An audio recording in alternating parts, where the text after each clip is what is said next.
Welcome back to another ND Miata video. In today's video, I'd like to thank you for helping me get to over 100 subscribers, as I greatly appreciate everyone who views my videos and those who subscribe. Thank you, and please help me get to my 1,000 subscriber goal. In today's video, I will be talking about a new modification I did. Unfortunately, I did not do a how-to, as the manufacturer of the product tells you that they do not want images of their product uninstalled. They do not want a video made of how-to, as they do not want it out there so anybody else can reduplicate the product, I believe. I have installed the Blackbird Fabworx, or also known as Aurora Designs, lowered seat bracket for the driver's side. Even though I am 5'9" or 5'10"-ish and do not need the seat bracket because I am not overly tall, I'm just average, the seat bracket greatly improves the seat. With this new bracket, the seat has now got more of an angle to it, where up by your knees is up and down by your butt is down. It feels like you are now sitting in more of a bucket seat. It's not as flat as it used to be. Therefore, you can pull the seat up just a tad and recline the seat a little more. If you have back issues and do not like to sit so straight, I like to sit more at an angle.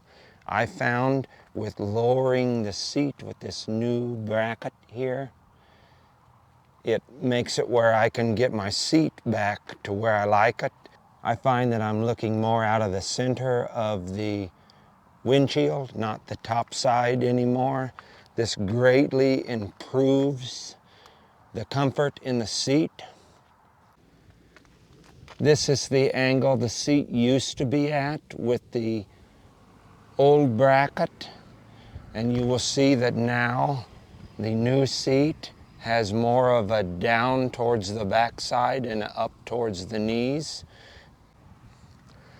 Now, in doing this modification, you do have to take off the old bracket, which comes all the way off of this lower seat cushion. You have to remove it, and you do have to cut some of the bottom of the factory bracket, which is non-reversible, to get this modification to work. And then you bolt on the new seat lowering sliders.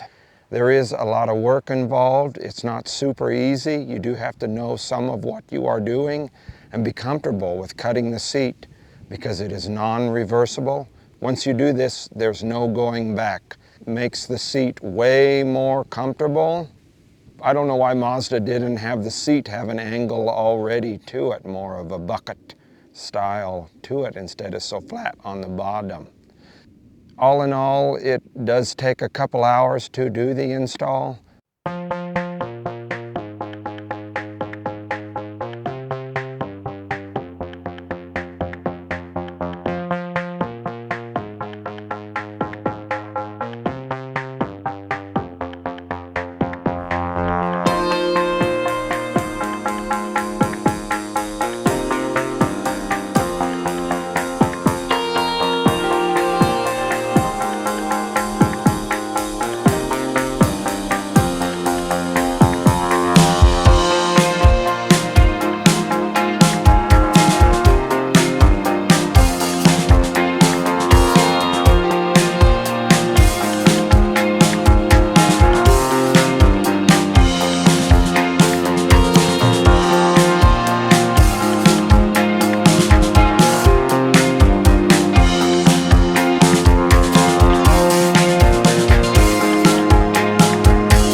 They say it lowers it about 1 1/4 to 1 1/2 inches lower. You can see that the seat is lower on the driver's side and is not close as the other seat is to the top hoop on the roll bar. Maybe the back angle would be a better view.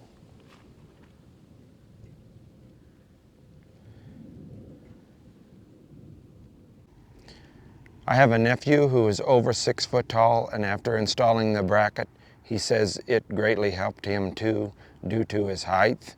So if you have back issues and need to lean the back rest, the back of the seat back a little more, or are taller, this bracket is the way to go. There is other brackets on the market, but the other brackets do not let you slide the seat. This keeps the sliding function to be able to adjust the seat back and forth.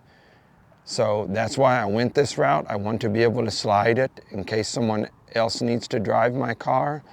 Otherwise, you would have to unbolt the seat, readjust it, and bolt it back down, I believe, with the Paco Racing seat bracket, which that might be an option for a passenger seat, but I don't believe it's an option for the driver's seat. I would like to thank you for watching this video today. Please like and subscribe, as it would greatly be appreciated.